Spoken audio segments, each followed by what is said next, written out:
If you haven't watched the previous two videos, then I urge you to do so because this one follows on. It's a consolidation of the previous two. I think it's worth giving some more examples in relation to Sutras 5 to 11 from Book 1. I haven't surveyed all the literature on Patanjali's Yoga Sutras, but I suspect my interpretation might be quite unique. So it's worth giving it some more consideration. So in the first 4 sutras, Patanjali outlined the nature of yoga practice or enlightenment practice. Enlightenment practice is to do with the miracle of awareness. Awareness is the miracle that awareness constantly overlooks. When awareness realizes its own nature and becomes established in that realization, then this is samadhi. This is the topic of the first book, this first section of Patanjali's Yoga Sutras. When awareness isn't established in realization of its own nature, it's caught up in the vrittis. These are the perturbations of the mind-heart.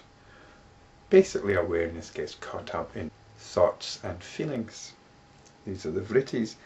Awareness gets sucked into these perturbations and gets lost. Now, Sutra 5 tells us that these vrittis are fivefold in nature. Actually, there's only one vritti. It's the vritti of cognition. Cognition is how we come to know things. And we hang on to that knowledge. We hang on to our knowledge, our understanding of who we are and the kind of world we live in. This is the essential vritti. It's the vritti of cognition, which doesn't mean to say that cognition is a bad thing.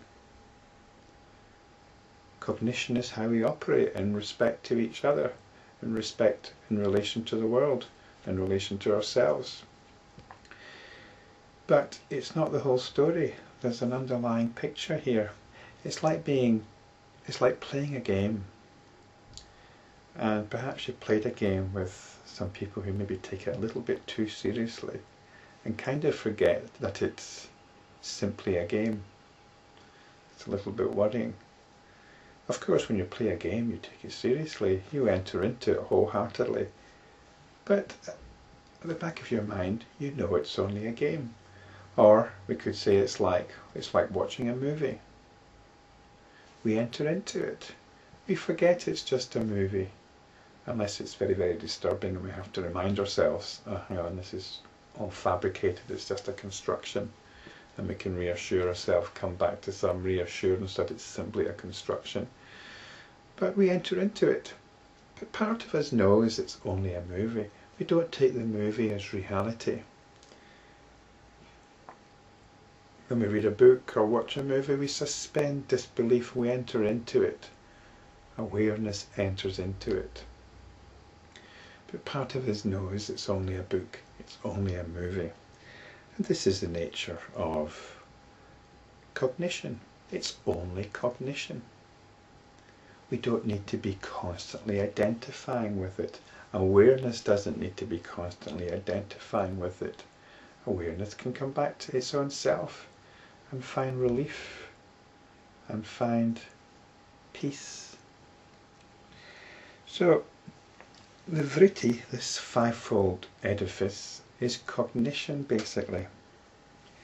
And Sutras 6 to 11 go into that in some detail. Now, Sutras 6 and 7 are normally understood in terms of valid and invalid cognitions. The words here are pramana and viparya. And we're told that valid cognition is based on perception, inference, and culture or tradition.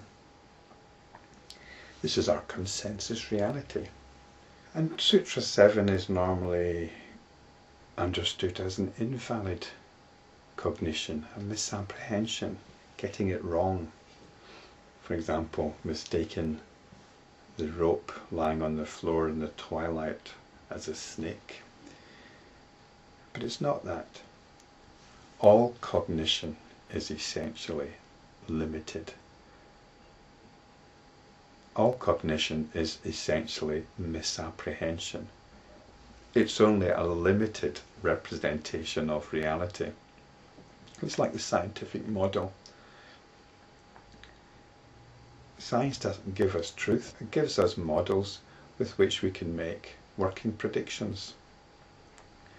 And these models are open to change, but they're models, they're only models. Cognition can only give us a model. In this sense, it's limited. It's a misapprehension. And as Sutra 9 tells us, it's all to do with labelling. We apply words to things. It's like money. Money becomes something very real, but it's an abstraction. It's a conceptualization. It doesn't have any real substance. We apply words to things and take them as reality, but they're essentially insubstantiality. So that's vikalpa, that's imagination or conceptualization. We conceptualize.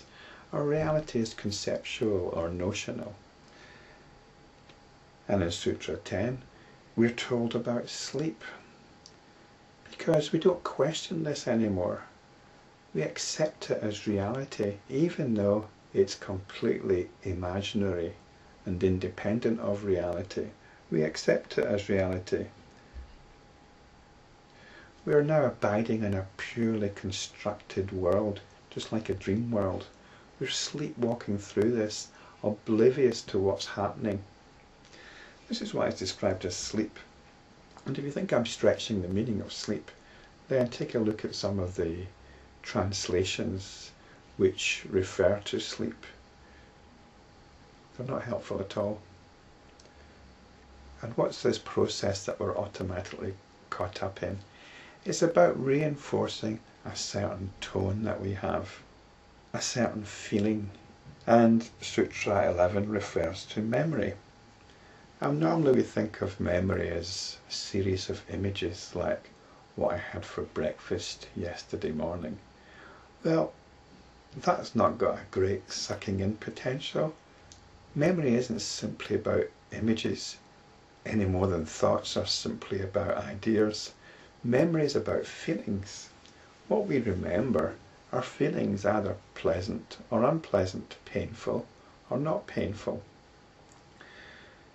Memory is about feelings. It's about reinforcing these feelings. Think of the example of the feeling of resentment or jealousy or anger. They're all unpleasant, they're all painful feelings, but we hang on to them, we nurture them, we feed them. On the more positive side, we can think of a feeling of being in love, of the experience of beauty. We can replicate these as well. But these are feelings. This is what memory is about. Memories are about feelings. And we want to hang on to these feelings. And we use the cognitive fact, the cognitive situation, or the cognition to reinforce these feelings. I wanted to give some examples again, but I think I'll have to leave that till the next video, where I'll give a couple more examples illustrating Patanjali's ladder.